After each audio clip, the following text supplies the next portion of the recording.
Hello everyone and welcome to the Hobby Guard. In today's video I wanna walk you through all my Warhammer drawings ever. That's a lie. This is probably like a fifth. For every Warhammer drawing that you see here, there's probably like 10 I didn't upload, but this is off of my Instagram. I will leave the link down below. I do have some miniature painting here as well, as you can see, but I won't be going too much over that today. The point of this video is twofold. Mainly I just wanted to share my fan art and so you can see the things that I feel passionate about the lore, right? But I didn't start uploading my drawings regarding Warhammer until many years after I started doing Warhammer fan art, because I was very insecure about it, and you'll see why in a minute. The other thing I like to cover in this channel is my creative hobbies, not just my passions for sci-fi and fantasy and those narratives or miniature painting or role-playing games, whatever. I also like to be creative. Again, I am not a professional. Even though I have done professional work in the past, I don't draw or paint nearly as often as I would like or as I should. I do have a disclaimer. You will be seeing the process of my skill throughout very many years. Obviously, hopefully I would think the latter drawings are technically better. With that being said, let's get started. So yeah, this was my first drawing. This was a digital one. I actually did not have a tablet at this time. So yeah, my friend lent me his tablet, and I wanted to work on this old school, because I always liked the old school version of the Space Marines better. But you can tell right away I did not kind of nail quite the look. You know, if I was selling this art, I don't know if GW could sue me, right? Because I could probably still argue, no, that's not Warhammer. You know, it just looks a bit like Warhammer, but that's not exactly, you know, copy paste of your IP. But yeah, this is sort of a nondescript marine. I just wanted to capture the grim darkness, how terrifying they could be in my head, right? When I was reading the lore in my imagination. For most of my drawings, you will see that I will try to push it more towards the Grimdark, but you will see me play around with a couple of more cartoonish, more goofy drawings here and there. So this is the first one. Obviously, I from all my drawings, I can critique a million things. Again, I do have a horrible, crippling imposter syndrome. So I can tell my perspective is terrible, my anatomy is terrible, and all those things. But again, the only way to get better is practice, right? Either way, if you have some experience, and even if you don't, feel free, please, to comment down below, point out whatever you want, whether you like them, whether you don't, what you would do different. Before this, I was very shy with my art, as in, I was shy even getting to draw. I felt like whenever I got to draw, something had to come off of it. And then after this drawing, I had a very traumatic event. Yeah, I had a night that basically changed my life forever. From then on, you'll start to see how I just said F it, and I just started throwing stuff to the wall, just playing around with stuff. And that made my art level up that much faster, because I wasn't so timid about my art. I was just drawing, and I didn't upload not even half of it, right?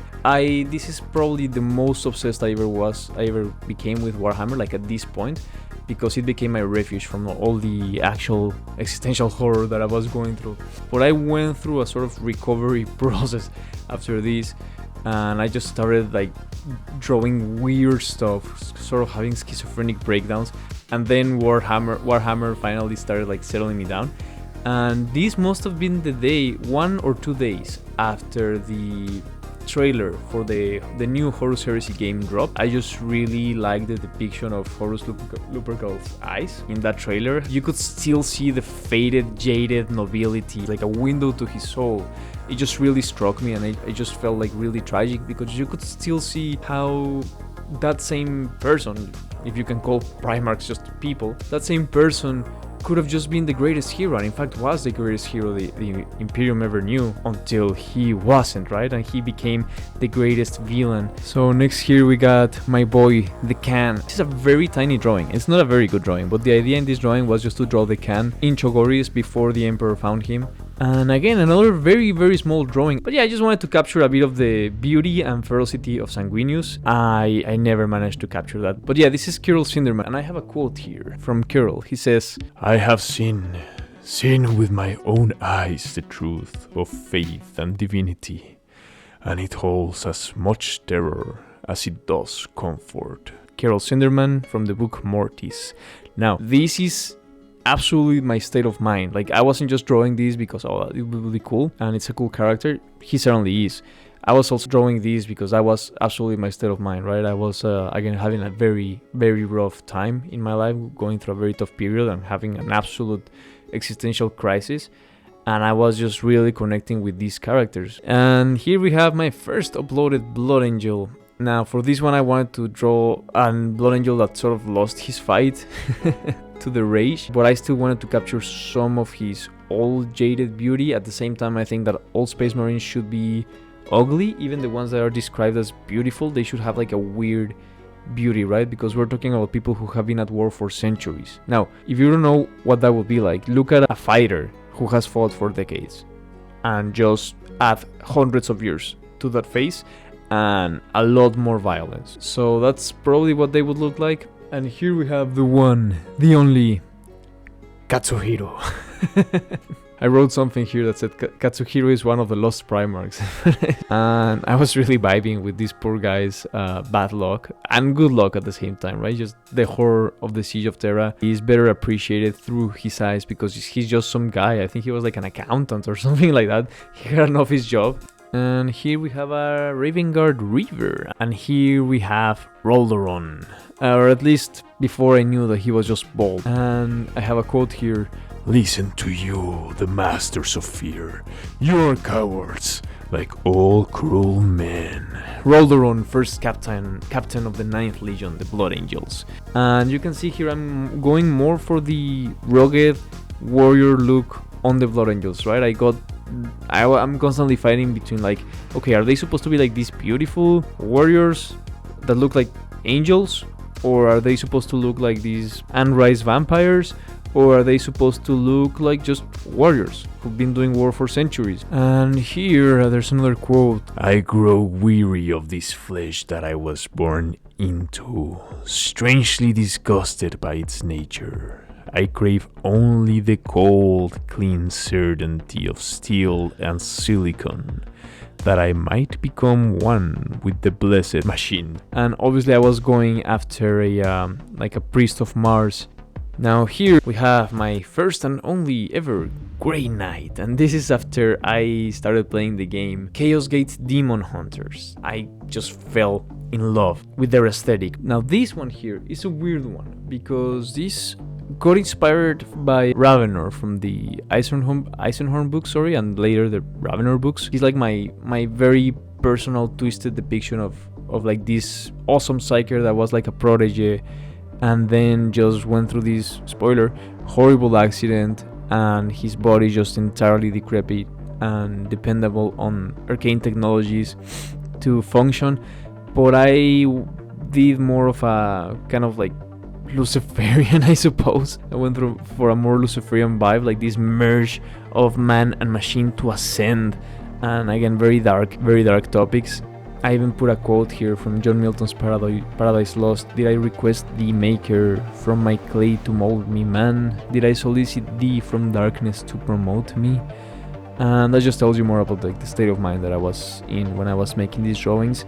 So this is supposed to be like the Angel of Baal, but so it's inspired off of Sanguinius, warp version of Sanguinius, like a nightmare version of Sanguinius. He has the mask with the black tears that are sometimes depicted in the lore, I believe, and he has like the flaming heart, and he has like a sword that represents the warrior culture of Baal with the drops of blood.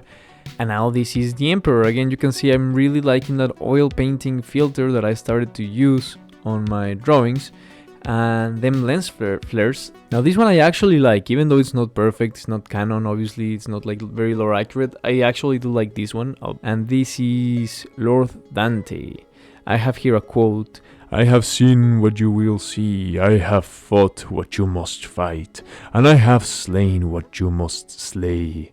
So fear not, and be proud, for we are the sons of Sanguinius, the protectors of mankind. Aye, we are indeed angels of death. Lord Commander Dante, chapter master of the Blood Angels. So there's not much to say about this drawing other than like I clearly spent a bit longer on this one than on the others. Like the armor, for example, I did kind of the muscle fiber that Mephiston's armor has, but I wanted to add more beauty to it because Mephiston's armor can get a bit ridiculous, and armor of the Blood Angels in the lore are often described as being like imperfectly artistically crafted, even baroque. And he's taking his mask off so that you can see his long hair and his old look. At least that's what I was going for, because he's described in the lore as being looking incredibly ancient. He has wrinkles on his wrinkles, and yet a fire, a certainty, a fury in his eyes, right? It lies there still, which I think is what makes him one of the coolest characters, and that's what I try to go for in this drawing. This one here, this is from Darkness in the Blood. Nothing much to say about it. It's just a primary sergeant, I believe, who gets ambushed by a little tyranny, body guy. I think if the depiction of the lore is accurate, of what I remember, he just ends up flying like into space while shooting the tyranny that's going after him, and I just thought that was a cool moment, and I wanted to capture that. And I do have a quote here that says, we were born too early to explore the wonders of the universe, but not too early to wonder about its horrors. And that must have been me, because I didn't attribute it to anyone, so that must be mine. Here you're gonna start to see a lot less of the depressed version of me. I'm healing from my existential trauma, and I'm just sending it, just having an artistic explosion of creativity and just trying out new stuff. And from here on you'll see me try wildly new stuff, like wildly new colors, wildly new styles of drawing. Some of them land, some of them don't. This one particularly I really like. But yeah, this is obviously a White Scars from the Heresy, and he just decapitated a death guard, Plague Marines. And I have a quote here: only poets can be true warriors, from Targutai Yasugai. The medium here is obviously pen, ink, and markers. Again, something about this one, I would get this tattooed on me, honestly. I just really liked something about the colors and the vibe of it. I get that the anatomy is weird, because he's like supposed to be presenting with one hand under his elbow. He's supposed to be grabbing the head by the hair of the Plague Marine. This is not how you hold this knife, but anyways, he's supposed to be presenting like the knife sort of like that, right? And that's what I tried to capture, and my wife tells me I didn't quite manage it. She couldn't quite see that. Specifically in this stage of my creative attempts, I'm just doing all sorts of weird stuff, and who better than the White Scars to carry me philosophically through that process. Now, this is a weird one. This is sort of my idea for one of the lost Primarchs, just like what if, and I try to go for sort of Gnostic Archon thing here, simulation mind control thing, where like maybe one of the lost Primarchs tried to create his own reality because he learned about the warp, and he got so horrified about how humanity is entangled with the warp that he tried to become the perfect man, the Adam Catmon, the universe man, and he became man and woman in the same time, and he sort of enslaved his space marines and his population and whatever, and he fed on their consciousness to create this pocket reality away from the warp. But you can also see me playing more here with backgrounds, which is not something I do often, and with very light touches with my ballpoint pen, and you'll see me do that a lot more from here on. And I do have a quote here from Prince Prospero from The Mask of the Red Death by Edgar Allan Poe, which I knew from the movie, this quote at least: if a god of love and light ever did exist, he's long since dead, and something rolls in his place. I hate this one. Well, I shouldn't say I outright hate it. I hate the top half of it. The bottom half, imagine if you will that the top half doesn't exist and it's just the bottom half. I think it's cool, you know, like the Necron head, the Orc head, the Tyranid head, the colors. There's an Eldar there. There's a Chaos Space Marine. Now the top part, I completely butchered it, right? Like the head, it makes no sense. I forgot to draw here under the hair. I forgot to draw the shadow of the line of the forehead, and I just colored it so she has like a weird horn in there. It's just horrific, right? Don't get me started on her anatomy. It's just all over the place, but again, I was just trying stuff out and having fun. Now this is another failed experiment, unfortunately. Here I wanted to play with 3-point perspective because it's something I never did before now, and something I never did since then. I definitely gotta get practicing more on that. Pretty self-explanatory. It's just an Imperial Fist shielding a young boy, right? You can see a young boy hiding here behind his leg. My main takeaway of the thing that I did like about this drawing is the effect on the power sword there. That's about all I liked. Perhaps the perspective just all over the place, but I did have a lot of fun once again with this drawing. You can see some of the detail, little kid hiding there behind him. This is obviously a white scars. I don't know what's going on with his power pack. I did right here. Why do you keep drawing transhuman space Mongolian super soldiers? Because I can. That's a joke. I'm sorry. I don't even know why I uploaded this, to be honest. But I guess I did it because I can. Now this one, okay, this is a personal favorite of mine. I'll read you the quote. Why should I even listen to you? A hallucination. Asking me about hallucinations. Plain Matt Larkin, Master Sniper of the Tanith First and Only, Gaunt's Ghosts. Took a few days to finish, but I was really inspired by the beautiful story The Angel of Bucephalon by Dan Abnett. Just so you can see the whole drawing. Oh, he's schizophrenic, right? He's mad. So yeah, you can see why I like that character so much. This is another tattoo I would get, to be honest. Like this I do appreciate, I do like the end result, and I would do it all over again. I don't know which version of the drawing I like more, because you can tell here is just my usual shading with the pen, and here I did highlights with acrylic. And unfortunately those highlights ended up destroying the physical drawing. I still have it somewhere in Mexico. I don't know. It absolutely captures the vibe that I was going for. Just look into Matt Larkin's eyes there. When you have any sort of mental challenge, any sort of mental condition or neurodivergence, things that are easier for others can seem to be harder for you. But when you finally lock in, when you finally find the conviction to lock in and actually just take the shot, basically, you're arguably better than other people just because they didn't have to go through so much challenge just to get through it, right? But it takes a lot of skill, it takes a lot of effort to finally lock in. And in this story, again, you should read it for yourself, but this character starts to panic because he has hallucinations and he loses his medication and he starts tweaking. It's just kind of heartbreaking, but in the end he pulls himself together. His hallucination helps him pull himself together, and just kind of leaves you wondering whether is it actually a hallucination or is there more going on there. In the end, I don't think it matters. In the end, I think it just depicts the heroism of this character, and that's pretty much, that's my Dune drawing. That's for another video, I suppose. Nothing much to say about this one. It's obviously the colored version of my previous Dante drawing. It's the same drawing, I just went back with markers now that I was exploring more with colors and colored it. This is a weird one. An Oblivion Knight, right? From the Silent Sisterhood. It says, fools may call these women abominations, hags and freaks.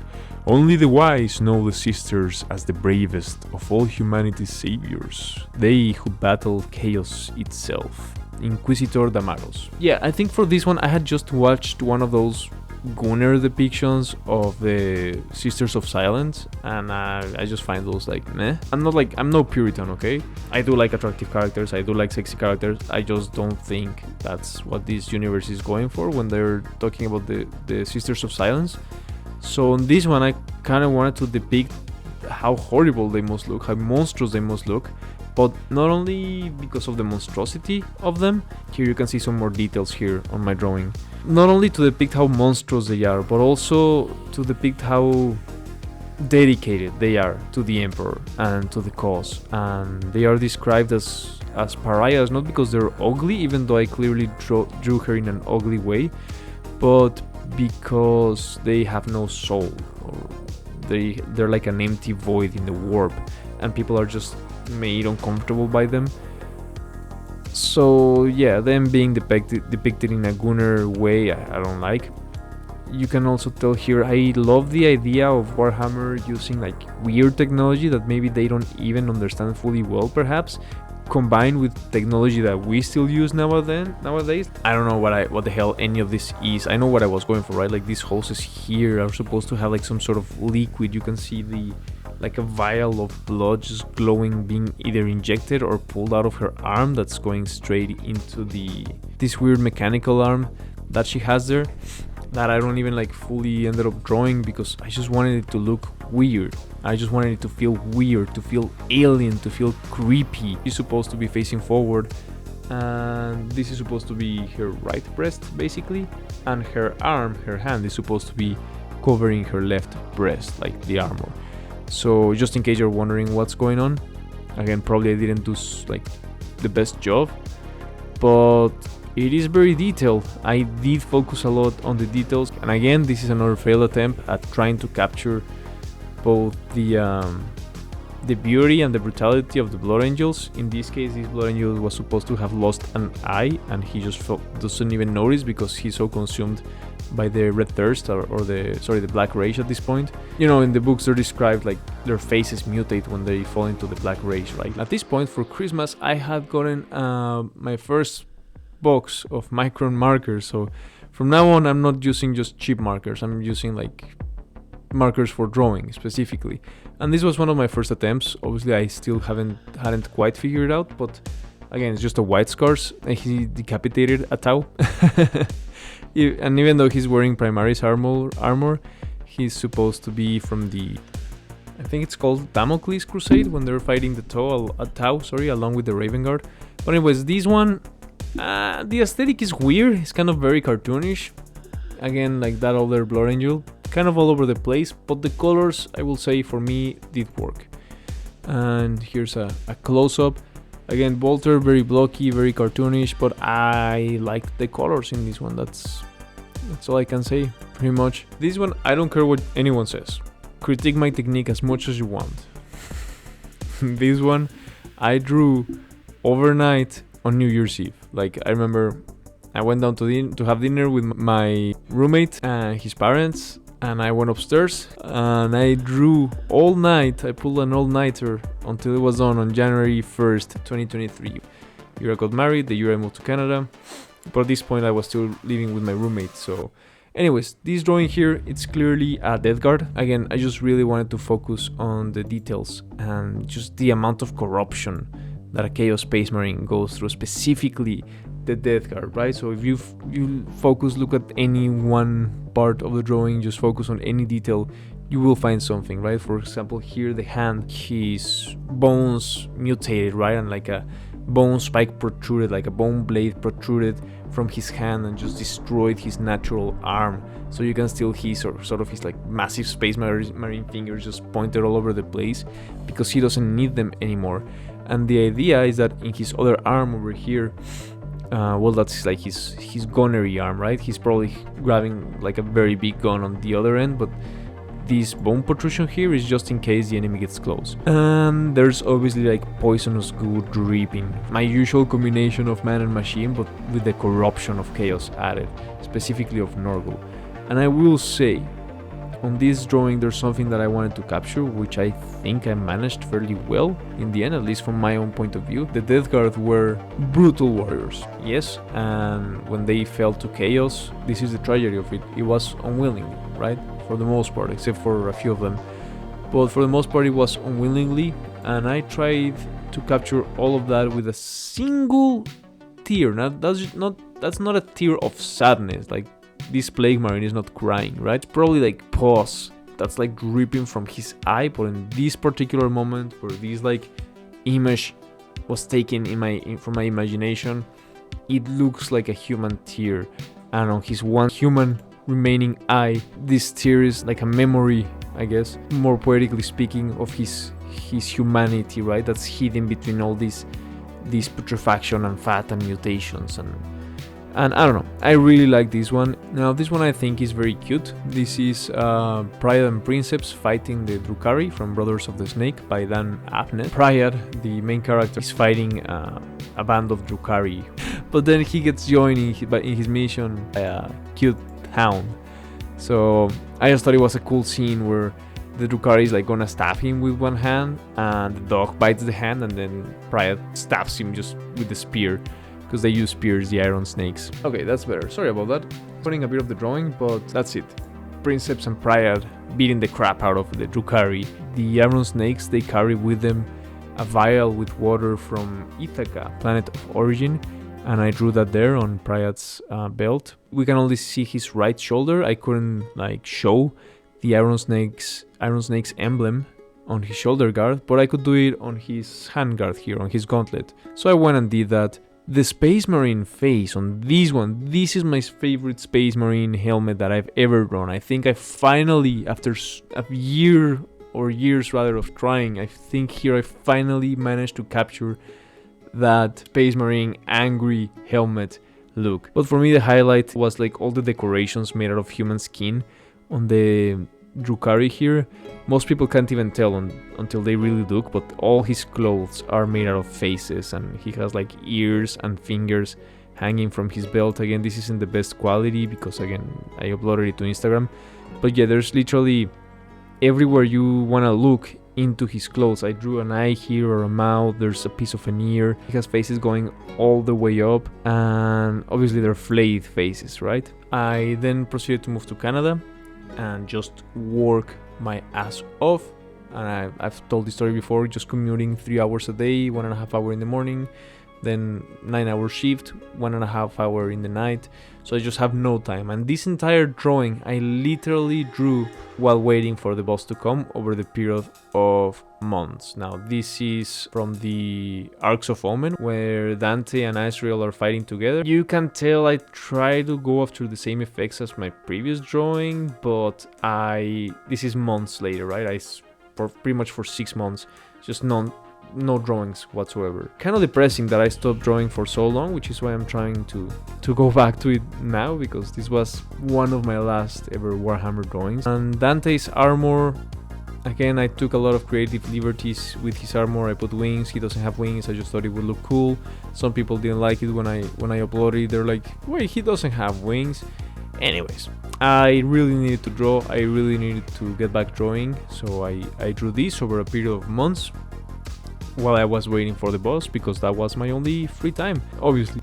And here you can see my first ever Deathwing Terminator that I painted. But anyways, this one must have taken me a lot longer to draw, just because of all the crazy amount of detail. Again, unfortunately this is Instagram, right? So the quality is not the best, but just the amount of detail that I put into this drawing is crazy. This is a scene from one of the latter stages of the Siege of Terra. But anyways, the description reads: Pen and marker, Captain Paladin Corswain and his remaining Dark Angels defend the Hollow Mountain against an overwhelming force of Plague Marines of the Death Guard during the Siege of Terra, at the climax of the Horus Heresy, from the book The End and the Death, Volume 2.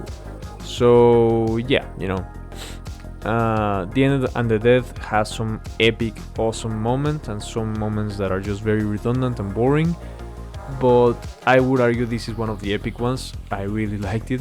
At one point, one of the Corswain's Dark Angels loses an arm. Oh, and I think even Sahariel, he falls, and this other knight there loses an arm, but he's still fighting, and just Corswain jumps in there and he just goes full John Wick on the Death Guard. And I don't know how much of the detail you can see here, but the Death Guard is described as just like fighting with hooks, and at one point he grabs one of the hooks. You can barely see, I guess.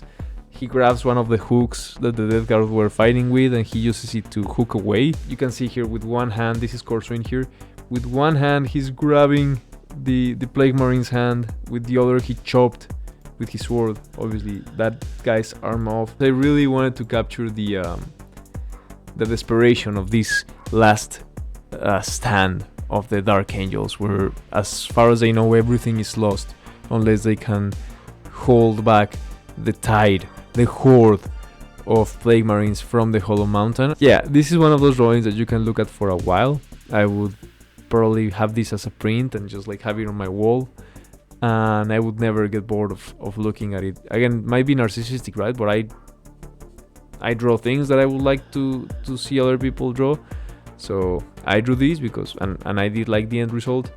And I did try to give like a personality to every single Death Guard character that is there. There's quite a few in the background that you probably can't see right now. And then this other guy here who lost the hand, you're not gonna be able to see because, again, the quality on Instagram is not that good, but his hand is already full of pus because he lost it with like a plague weapon, so he's getting corrupted there.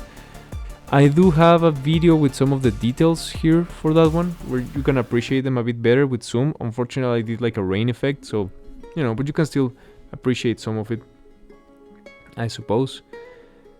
Yeah, you can just see the lines here so much better. Every single line I thought of, every single line is like placed there by hand. I didn't try to cut any corners. There are some areas in the drawing that I forgot to fill up, but you know what, I can only do so much. And this guy there has like an elephant snout. I don't know. It was so much fun doing this drawing, but by the end of it I was absolutely spent. But anyways, if you put yourself through all this history of my Warhammer fan art, first of all, why? But anyways, thank you so much for watching. Thank you so much for being a part of it. I hope in the future I'll be able to show you more of my art and just even do more Warhammer art or other sorts of art. But yeah, I would love to have you follow me on Instagram and keep an eye out for my future projects. Tell me, what do you think about my art? Please let me know if you have some fan art that you would like to share. I'll give you a follow as well on Instagram. I would love to. But yeah, thanks for coming. Thanks for watching. If you would like to see more content like this, leave a like, comment down below, and subscribe please, as it really helps the channel. And I'll see you on the next one. Ad Astra, and remember, there are no female custodies.